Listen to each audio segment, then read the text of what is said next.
Hello' good morning guys. আজি আকৌ ৰাতিপুৱা হ'ল। চাওক, যোৱা ৰাতি বহুত জোৰে বৰষুণ দিছিলে বিজুলী ঢেৰেকণিৰে। এইয়া ৰাতিপুৱা মানে বতাহ বায়ু পৰিষ্কাৰ হৈ গৈছে একদম। আৰু ৰাতিপুৱা এইবিলাক ফেনবিলাক অফ কৰি দিলোঁ। কি কাৰণে কাৰেণ্ট নাই। ৰাতি ইমান জোৰে যে বিজুলী ঢেৰেকণি মাৰিছিলে। আজিহে কুলি চৰাইটো বিচাৰি পালোঁ। এইয়া কুলি চৰাই কু কু কৰি আছে।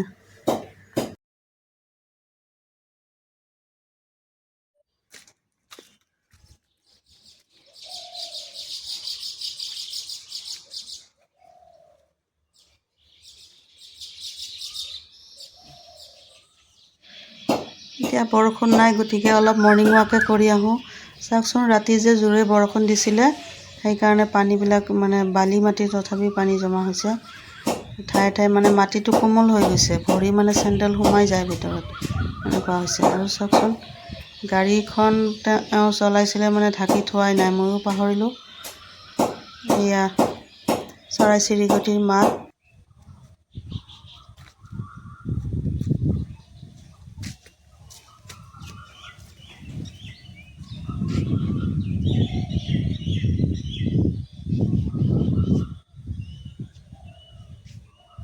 আৰু কি ধুনীয়া শীতল বতাহ মাৰিছে। নদীৰ ফালৰ পৰা হাৱা আহিছে, বতাহ আহিছে। কি ধুনীয়া মানে গছবিলাকৰ পাতবিলাক লৰি আছে। আৰু ছাগলীবিলাকে ওলালে পোৱালি ছোৱালী লৈ। সিহঁতে ঘাঁহ বিচাৰি ফুৰি আছে। আৰু গছৰ পাতবিলাক বতাহত কি ধুনীয়াকৈ লৰি আছে। একদম শীতল বতাহ, ফৰকাল মানে বায়ু, পৰিষ্কাৰ অক্সিজেন যেন মানে ভৰপূৰ আছে আমাৰ ইয়াতে, এনেকুৱা লাগে। কোনো পলিউশ্যন নাই, প্ৰদূষণ নাই। এয়া মাজে মাজে পানী বান্ধিছে এইখিনি পথাৰত। আৰু ৰাস্তাত পানী নাথাকে, ৰাস্তাত বালি মাটি পেলাইছিলে যে, সেইকাৰণে পানীবিলাক নামি গৈছে। এয়া বতাহ চাওক, কি ধুনীয়া ফিৰফিৰীয়া বতাহ। ৰাতিপুৱা মৰ্ণিং ৱাক কৰিলে এনেকুৱা সুস্থ পৰিৱেশত উশাহ ল'ব লাগে, অক্সিজেন লেভেল ঠিক থাকিব। চহৰৰ প্ৰদূষণ ইয়াতে ঢুকি নাপায়। আমাৰ গাঁৱৰ অঞ্চলত থাকিলে বহুত এইটো বেনিফিট যে পৰিষ্কাৰ বায়ু পোৱা যায়, এইটোৱে বেনিফিট। আৰু সেউজীয়া শাক পাচলি সকলো বস্তু তাজা তাজা পোৱা যায়, কোনো ভেজাল নাথাকে। এইটো ভাল, পজিটিভিটি থাকিব লাগে মানুহৰ, সকলো ফালে পজিটিভ ভাবিব লাগে। এয়া পানী জমা হৈছে, পানী কিন্তু আবেলি ফালে শুকায়ে যাব। এতিয়া বহুত জোৰে বৰষুণ দিছিলে, তাৰে প্ৰমাণ।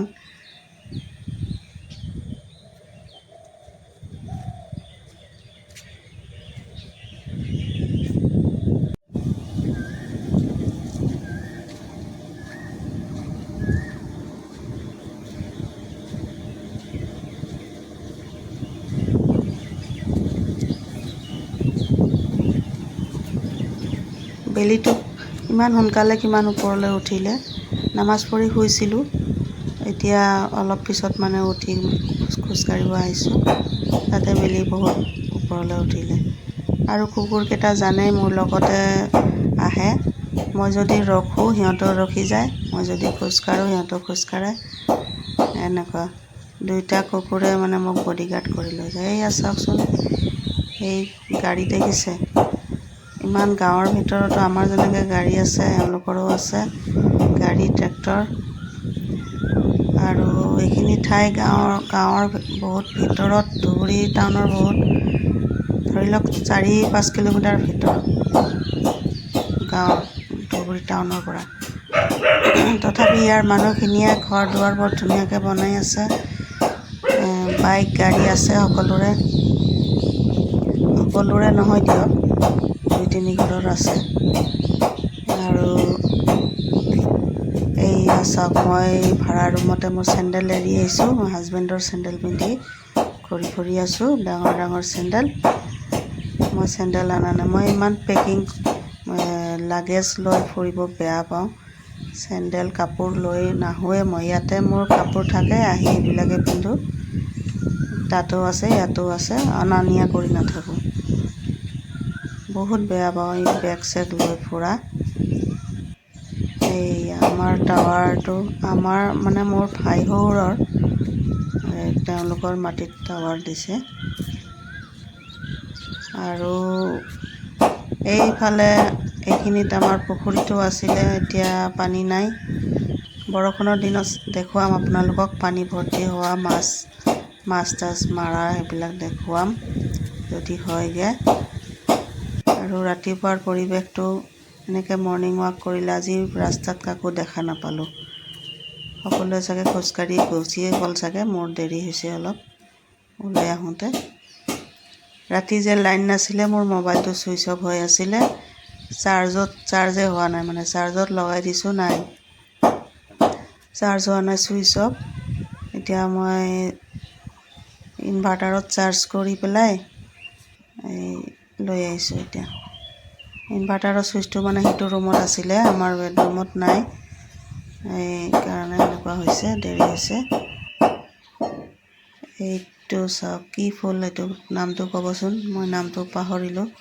তো আমাৰ ঘৰৰ ফুল, গোন্ধ চোন্ধ নাই কিন্তু একো। আমি গোসাইগাঁৱৰ পৰা আনিছিলোঁ, এগ্ৰিকালচাৰ অফিচ আছে যে গোসাইগাঁও, তাতে আমাৰ ভাগিনে চাকৰি কৰে, এতিয়া ৰিটায়াৰ হ'ল। তেওঁ দিছিলে, পুলি দিছিলে, বহুত ডাঙৰ হৈছে গছটো, ফুল ধৰে, এতিয়া কম ধৰিছে।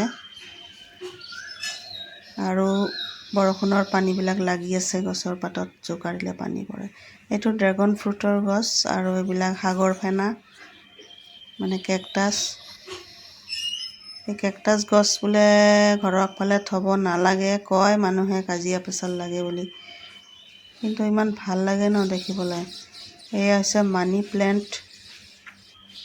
আমৰ পাতবিলাক ৰাতি আৰু বহুত পৰিলে ফাকে ফাকে সোমাই গৈছে। এইবিলাক জালুকৰ গছ, কলম কাটি থৈছে, ইয়াৰ পৰা শিপা ওলালে লগাই দিব। এইটো কি গছ, পাতে গজা গছ। আৰু এইটো কি কওকচোন, এইটো গিলৈ গুলঞ্চ, বহুত দীঘল লতা হয়। গুৱাহাটীৰ বজাৰৰ পৰা টুকুৰা লৈ আহিছিলে, কেইটুকুৰামান ইয়াতে লগাই দিওঁতে এয়া লাইন অহাই নাই। মই বোলো মটৰৰ ছুইচটো দিওঁ, কাৰেণ্ট অহাই নাই। এওঁ যে কি কৰি আছে, কলৰ পানী ইউজ কৰি আছে। আৰু এইটো গছ কিহৰ গছ কওকচোন, এই গছৰ পাত যদি পিহি পেলাই, যদি হাত ভৰি বিষায়, কঁকাল বিষায়, তাতে লগাই দিব লাগে। আৰু হাড্ডি ভাঙিলেও মানে যোৰা লগাত সহায় কৰে। এই আমাৰ আৰু কল ধৰিছে, আগৰ কলটোৱে খোৱা শেষে হোৱা নাই, আৰু কল ধৰিছে, এয়া নেমু ধৰিছে। আৰু ফ্ৰিজৰ বস্তুবিলাক চব উলিয়ালোঁ, কাৰণ কাৰেণ্ট নাথাকিলে, ৰাতিৰ পৰা কাৰেণ্ট নাই, ফ্ৰিজত বস্তুবিলাক পলিথিনত যে সোমাই থৈছিলোঁ। আৰু এই কঁঠাল পৰিছে ৰাতিপুৱা গছৰ তলত, তাকে বুটলি আনিছোঁ, কঁঠালৰ মুচি। ফ্ৰিজৰ বস্তুবিলাক এনেকৈ পলিথিনৰ পৰা উলিয়ালোঁ, কাৰণ লাইন নাথাকিলে বহুত দেৰি ফ্ৰিজৰ ভিতৰত হৈ যায় নহয়।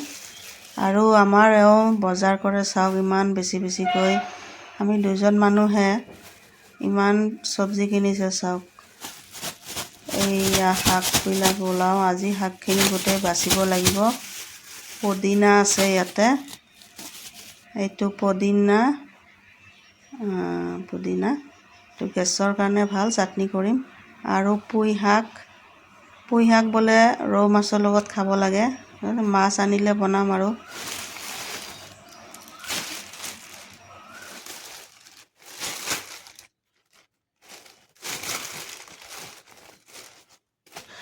আৰু বিলাহী চাওক, বিলাহীটো চবতকৈ বেছিকৈ আনিছে।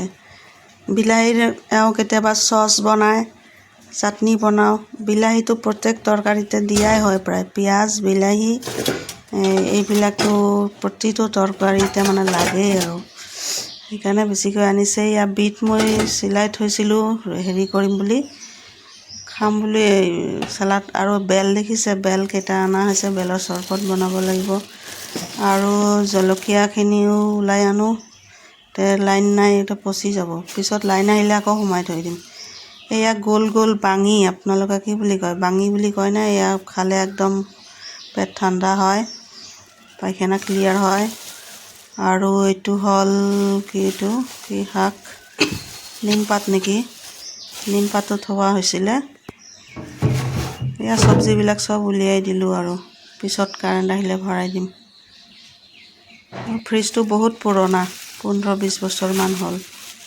এতিয়া আৰু নতুন ফ্ৰিজ কিনা নাই, এইটোৱে চলি আছে। চেমচাঙৰ বস্তু বহুত দিন চলে, ভালেই আছে ফ্ৰিজটো। এতিয়া আদা, এইবিলাক আদা খৰাহীত ভালকৈ চৰ্টিং কৰি থওঁ। আদাবিলাক বহুত ভাল। ৰাতিপুৱা আদা খাব লাগে, পানীত যদি আদা জিৰা জাল কৰি পানীটো খায়। আৰু এইখিনি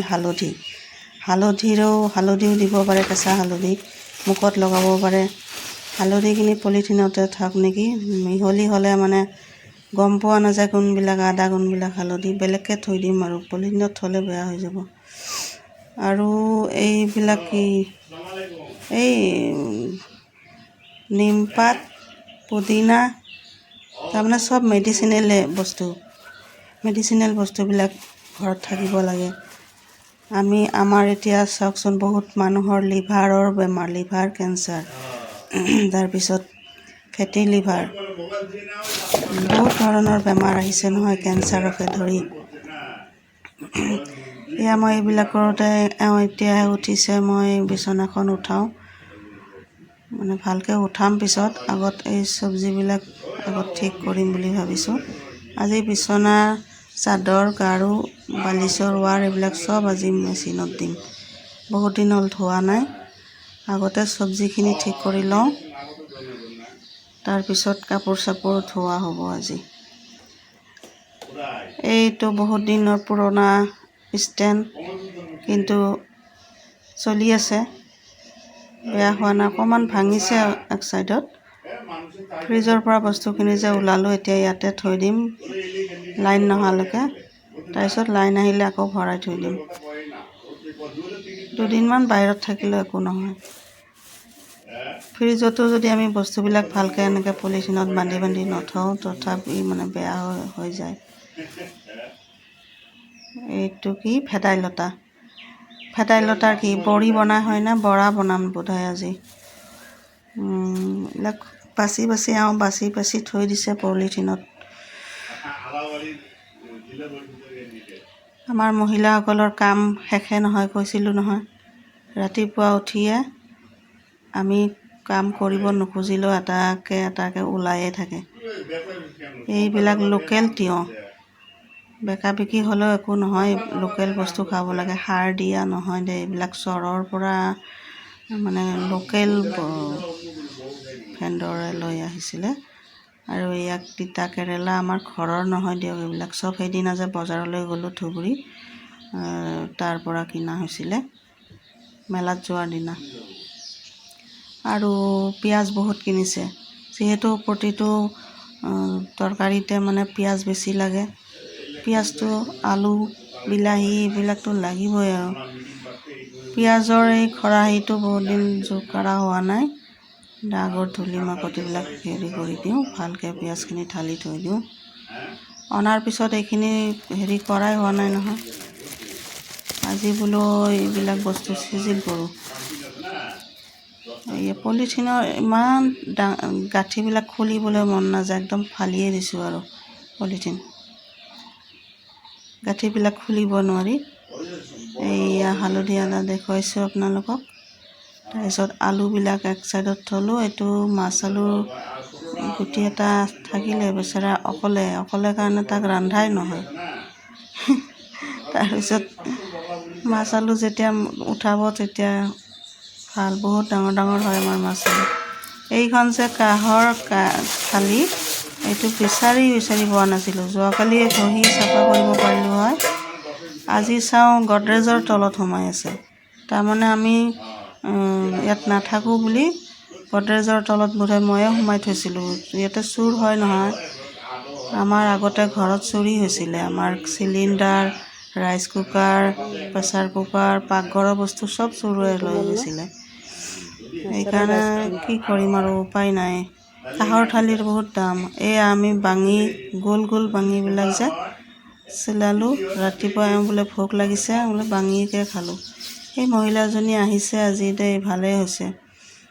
আৰু এইবিলাক কি কওকচোন, কৈছিলোঁ ন, এইবিলাক গুলঞ্চ বুলি কয় যে, বহুত তিতা। ইয়াৰ ৰস যদি খায় তেতিয়া কি হয়, চুগাৰ কমে, কৃমি ভাল হয়, বহুত ধৰণৰ বেমাৰ ভাল হয়, জ্বৰ, কাহ, মেলেৰিয়া। এই গছৰ পাতবিলাক পাণৰ নিচিনা গোল গোল, পাতৰ ৰসো খাব পাৰে, বিভিন্ন ধৰণৰ বেমাৰ ভাল হয়। গুগলত মাৰি চাবচোন, গুলঞ্চ বুলি কয়। চাইণ্টিফিক নামটো পাহৰি গ'লোঁ। আৰু এইটো বহুত উপকাৰী বস্তু। আমাৰ ইয়াত ইমান বেছি হৈছে মানে, আৰু কণ্টেক্ট কৰি আছে, এইখিনি টুকুৰা টুকুৰ কৰি শুকুৱাই মানে বিক্ৰী কৰিব চাগে। কণ্টেক্ট এজন পাইছোঁ আমি, আয়ুৰ্বেদিক দোকানত লয়। শুকানটো ল'ব, এনেকৈ টুকুৰা টুকুৰ কৰি শুকাই পেলাই পেকেটিং কৰি ল'ব লাগিব। এইটো বহুত হৈছে তাৰমানে আমাৰ ইয়াত, জলবায়ুটো ইয়াক মানিছে। গতিকে আজিৰ ব্লগটো ইয়াতে সামৰণি মাৰিলোঁ। ধন্যবাদ, আপোনালোকে ধৈৰ্য ধৰি যে মোৰ ভিডিঅ'খিনি চাই আছে। আৰু আজি মানে কথা ক'বলৈ মনে যোৱা নাই। আজি যে ৰাতি যে ইমান বৰষুণ দিলে, টোপনি হোৱা নাই, বিজুলী ঢেৰেকণি, বহুত ভয় লাগে। মাজে মাজে সাৰ পাই যাওঁ, ইমান জোৰে জোৰে বিজুলী মাৰিছিলে। এতিয়া টোপনি ভাৱ হৈ আছে। কামখিনি শেষ কৰি আৰু ভাত তৰকাৰী বনাই খাই বৈ শুম আৰু আজি অলপমান ঠাণ্ডা। ধন্যবাদ। কিডনি বহুত হৈছে আমাৰ ন।